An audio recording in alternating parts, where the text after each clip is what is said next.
Bien, continuamos entonces con la introducción a triángulos rectángulos.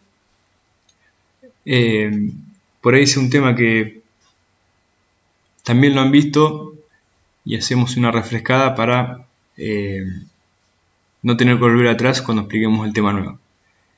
Triángulos rectángulos entonces tienen un ángulo recto que mide 90 grados. Lo voy a ir marcando acá en la figura, ¿sí?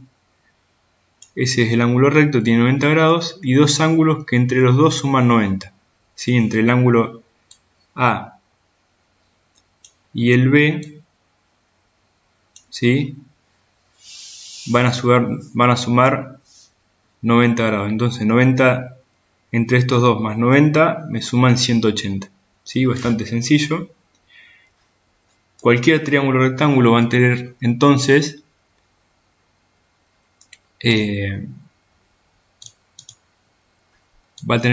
tres ángulos. Eso es algo obvio, pero de cualquier triángulo también, sumando la medida de los tres, el resultado va a ser siempre 180. ¿Sí? Bien. Acá damos un ejemplo. Este es el ángulo recto, obviamente. Siempre va a ser el de la esquina. ¿Sí? El ángulo A mide 60 y el ángulo B mide 30. Entonces 180, ¿sí? 60 más 30 más 90, obviamente 180. Y acá les dejo unos ejercicios para calcular y encontrar los ángulos internos de un triángulo. ¿Sí?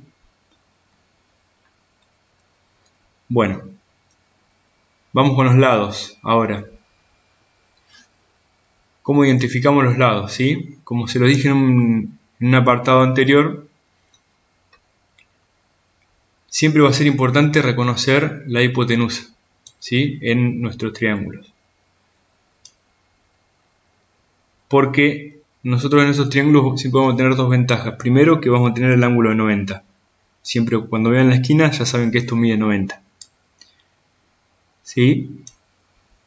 Entonces ya vamos a tener un dato adicional. Y el otro dato es que una vez que detectamos el ángulo recto, podemos, haciendo una flecha imaginaria, yo la dibujé acá,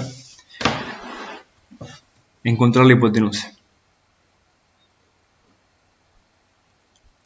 Entonces, vamos a ver además qué es el lado opuesto y adyacente de un triángulo. Dice, la hipotenusa de un triángulo rectángulo es siempre el lado opuesto al ángulo recto. Y ahora dice que para definir el lado opuesto y el lado adyacente siempre nos vamos a ubicar en un ángulo primero. Un ángulo que no va a ser el recto, ¿sí? Va a ser cualquiera de los otros dos. En este ejemplo lo vamos a analizar desde el ángulo A, ¿sí? Desde este ángulo. Para B se hace lo mismo, ¿sí? Los otros dos lados se llaman opuesto y adyacente. Entonces el lado opuesto, ¿sí? Si nosotros estamos en A, si estamos en el ángulo A, va a ser que está frente al ángulo. Y el adyacente, este sería el opuesto, que está frente, puede ser que llore mi hija de fondo, no es un sonido que hace la computadora. ¿Sí?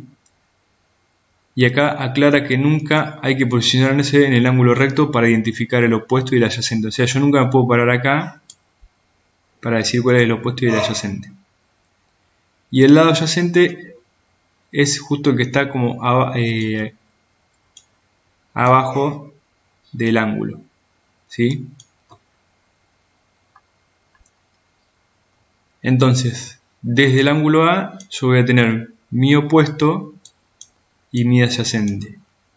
Y si yo me pongo en B, ¿sí? Acá tendría que trazar una línea imaginaria.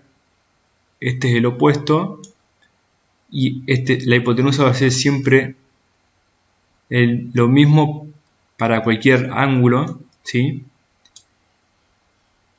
Y este va a ser el adyacente para B, ¿sí?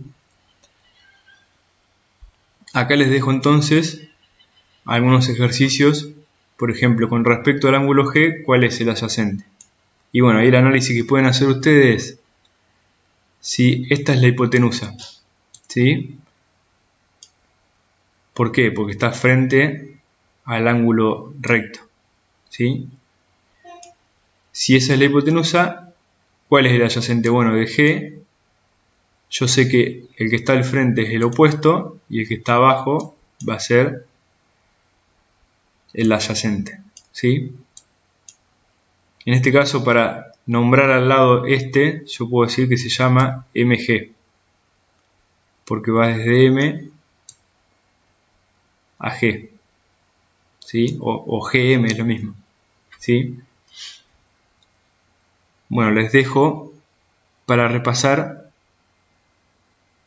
así ya podemos arrancar después con razones trigonométricas.